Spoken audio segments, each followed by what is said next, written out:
দীঘলী পুখুৰী অসমৰ প্ৰাচীনতম পুখুৰী। এই পুখুৰী মহাভাৰতৰ দিনৰে।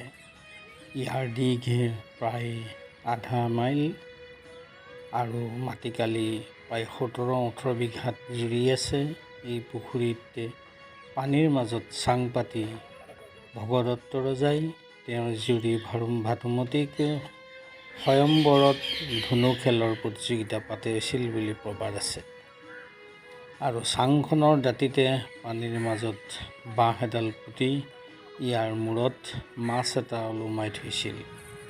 পুখুৰীৰ পানী মাছৰ প্ৰতিবিম্বটো লক্ষ্য কৰি ইয়াৰ চকুলৈ শৰবিদ্ধ কৰাৰ চৰ্ত আৰোপ কৰা হৈছিল।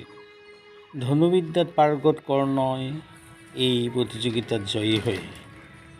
কিন্তু ৰজা ভগদত্তই ভানুমতীক কৰ্ণলৈ বিয়া দিবলৈ ঠিক কৰিছিল যদিও কৰ্ণই কিন্তু তেওঁৰ পৰম মিত্ৰ দুৰ্যোধনকহে ভানুমতীক অৰ্পণ কৰিছিল।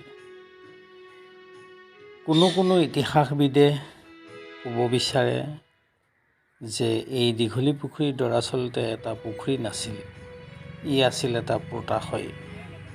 উত্তৰ দক্ষিণ পাৰ বান্ধি তাক পুখুৰীৰ ৰূপ দিয়া হয়। এই পুখুৰীটো হ'ল এটা আয়তাকাৰ পুখুৰী। বৰ্তমান দীঘলী পুখুৰীটোৰ আকাৰ ইংৰাজ অহাৰ পাছৰহে।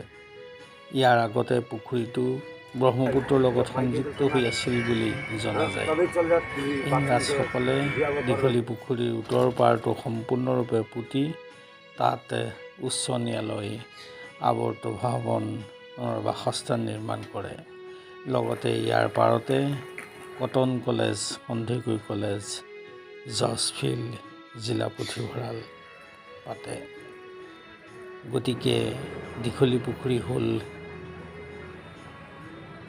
মহানগৰবাসীৰ বাবে এটি সুন্দৰ ৱাকিং জোন। গতিকে এই ৱাকিং জোনলৈ সকলো আহি নিজে নিজৰ স্বাস্থ্য অটুট ৰাখিবলৈ জনোৱা হৈছে। ধন্যবাদ।